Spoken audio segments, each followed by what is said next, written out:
சோனை சாமி கதை. அண்ணன் தம்பி என மொத்தம் 3 பேர் உள்ளனர். இதில் மூத்தவராக சோனை சாமி உள்ளார். அவருக்கு வலது கால் நொண்டி பிறவியிலேயே உள்ளது. ஆகையால் தம்பிகள் இருவரும் சேட்டைகள் அதிகமாக செய்து வருவார்கள். அவர்கள் செய்த தவறையெல்லாம் சோனை சாமி மேல் பழி சுமத்துவார்கள். இப்படியே செய்து வந்துள்ளனர். இவர் தாய் சோனை சாமியை தினமும் திட்டிக் கொண்டே இருப்பார். இவர்கள் மூவரும் மாடு மேய்க்க செல்லுவார்கள்.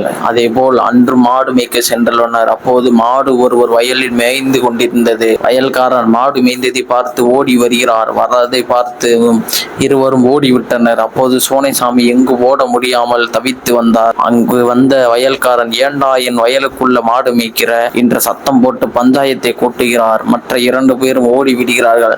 பஞ்சாயத்தில் வந்த சோனைசாமியிடம், அண்ணே, எங்களை நீங்கள் காட்டி கொடுத்து விடார்கள், எங்களை அப்பா அம்மா அடித்து விடுவார்கள் என்று கூறியுள்ளார்கள். நாங்கள் இவருக்கு கால் நோண்டி எங்கும் செல்ல முடியாது என்று, ஆகையால் தான் மாடு மேய்ந்தது இருந்ததை பற்ற முடியவில்லை என்று கூறிவிடுகிறோம் என்று சொல்ல சோனைசாமியும் சரின்னு ஒப்புக்கொள்கிறார். இதனால் சோனைசாமி 15 நாள் ஊருக்குள் வரக்கூடாது என பஞ்சாயத்தில் கூறிவிட்டனர். அவங்க அம்மாவுக்கு அசிங்கமா இருந்தது. என்னடா இந்த நொண்டிப்பைய நம்மளை இப்படி அசிங்கப்படுத்தி விட்டானே என்று இதை மனதில் வைத்து கொண்டே இருந்தார். சோனைசாமியும் ஊருக்குள் வராமல் பிணம் எரிப்போருடன் வாழ்ந்தே வந்துள்ளார். சுடுகாட்டு பக்கமாகவே இருந்து உள்ளார். அவங்க அம்மா ஒரு நாள் விஷம் கலந்த சாப்பாடு எடுத்து கொண்டு வந்து உள்ளார். எப்பா சோனை, உனக்காக அம்மா சாப்பாடு கொண்டு வந்துள்ளேன், வந்து சாப்பிடு என்று சொல்ல சோனைசாமியும் ஆசையாக வாங்கி சாப்பிட்டார்.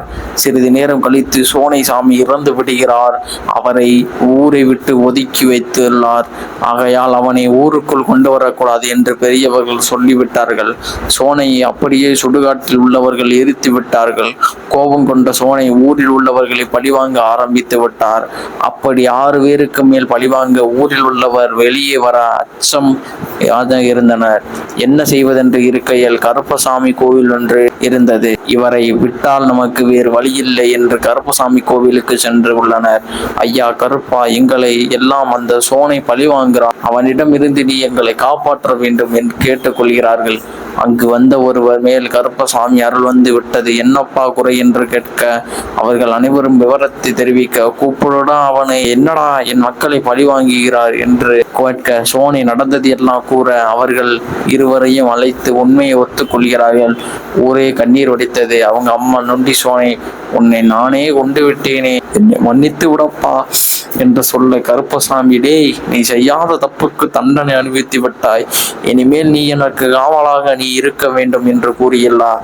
நான் ஊரை காக்க வேட்டைக்கு எங்கு சென்றாலும் நீ எனக்கு முன்னால் நீதான் செல்ல வேண்டும் என்று சொல்ல, என்னுடன் இருக்கும் 20 பேரில் நீயும் ஒருவன், உன்னை என்னுடன் சேர்த்து 21 பேராக என்னை சேர்த்துக் கொள்கிறேன், எங்களுக்கு எல்லாம் நீதான் முன்னோடியாக இருக்க வேண்டும் என்று கூறியுள்ளார். கருப்பசாமி சொன்ன வாக்கை அன்றும் இன்றும் 20 தெய்வத்தை காத்து கொண்டிருக்கிறார். எனது ஆண்டவன் வலது கால் நொண்டி, கால் சப்பானி, கால் நொண்டி கொண்ட என் நொண்டி சோனை கருப்பண்ணசாமி இன்றும் தமிழக மக்களின் நீங்காத தெய்வங்களில் ஒன்றாக நிலைத்து என்றும் மக்களின் மனதிற்குள் வாழ்ந்து கொண்டிருக்கிறார்.